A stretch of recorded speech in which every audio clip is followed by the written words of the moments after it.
要不是阿姨说我眼熟，我真没想到，咱们俩还有这样的渊源呢。李律师，我们家的事情有点复杂。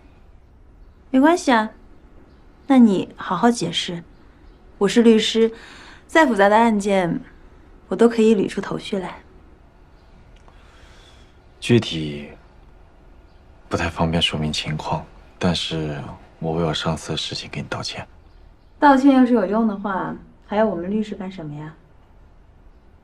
我购买了会员服务，可是服务机构就给我推荐了一个已婚人士。这倒不太重要啊，最让我想不通的是，为什么你妈妈会不知道你已经结婚了？为什么你还要来跟我相亲？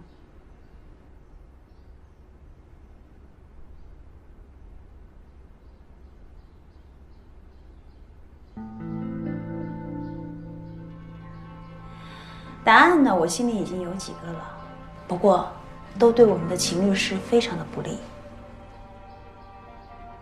我欠他一个人情，所以呢，不打算吹这个哨。你替我好好劝劝秦律师啊，不如退一步海阔天空，否则要是影响了公司的利益，我就不太好保持沉默了。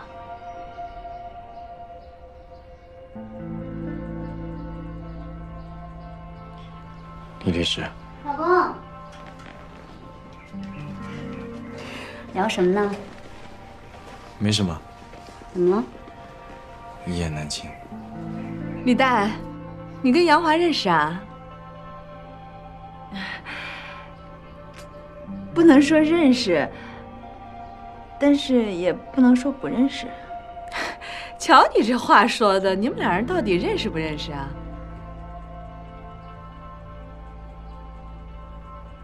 李律师，你怎么能拉着别人老公在这种地方偷偷聊天呢？你怎么是这种人？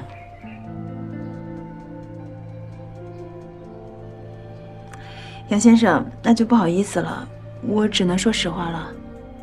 实话，你们俩人之间还有秘密啊？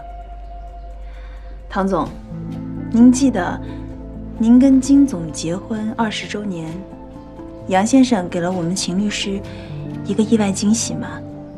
其实那天他的出现，不是来给他惊喜的，他是来跟我相亲的。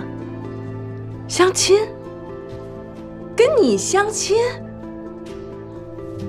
这怎么可能？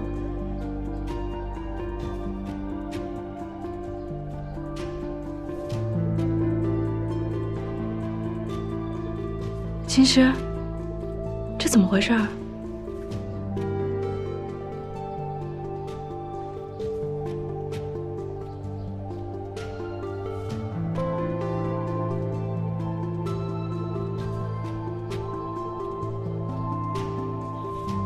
我就说呢，怎么会那么巧？那天你刚好回国。你说吧，这是你的主意，还是你妈妈的主意？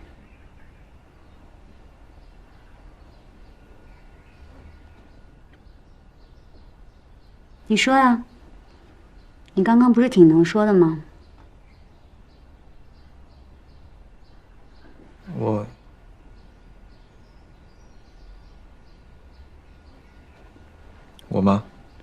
我妈，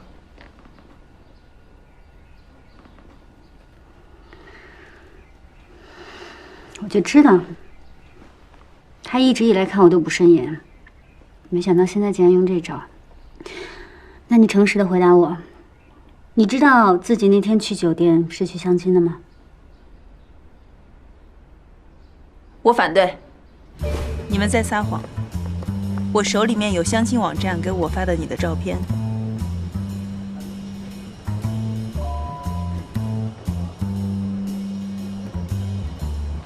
一会儿有位姓杨的先生会过来，告诉他我在天台等他。你好，请问您有请柬吗？我找李代律师。好的，这边请，李律师在天台。James 杨，就算杨华妈妈再不喜欢你，也不至于糊涂到给儿子再去相亲网站登记吧？你们夫妻2人长期分居，两地相思，1年也见不到几次面，为什么你回来又隐瞒你的太太，不告诉她？为什么你第一时间回国的时候不是见你朝思暮想的太太？所以我怀疑你们2个人伪造了已婚的身份，其实根本就没有结婚。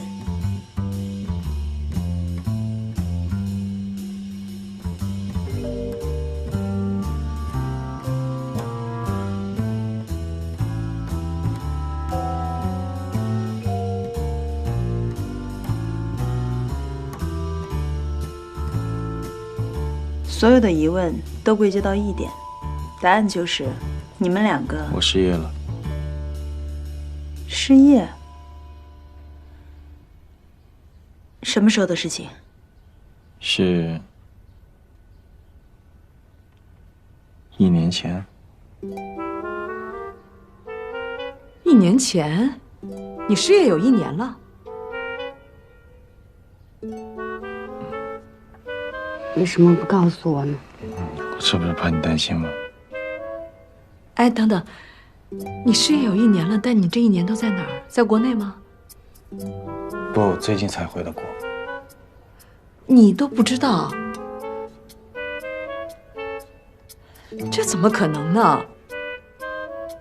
这2年全球经济不景，所以我就失业了。虽然我想继续找工作，但是像我这样年薪的工作并不好找。虽然我没有了工作，但不影响我有收入。虽然没有以前高，但是也不会到很困难的地步。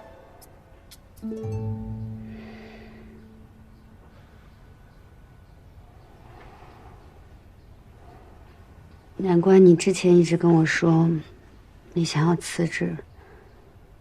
要不是因为今天的事情，你是不是打算一直瞒着我呀？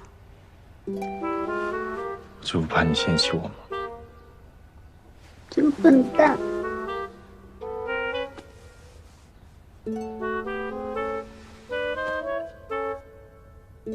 哎呀，行了，好了好了，没有工作，你们不是还有彼此呢吗？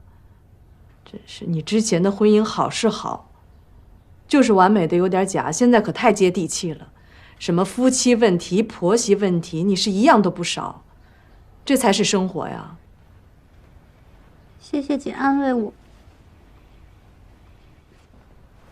慧慧，洛伊国际基金刚刚开了新闻发布会，说从没有在国内开设个人基金会，洛伊国内所有的项目都跟洛维国际无关。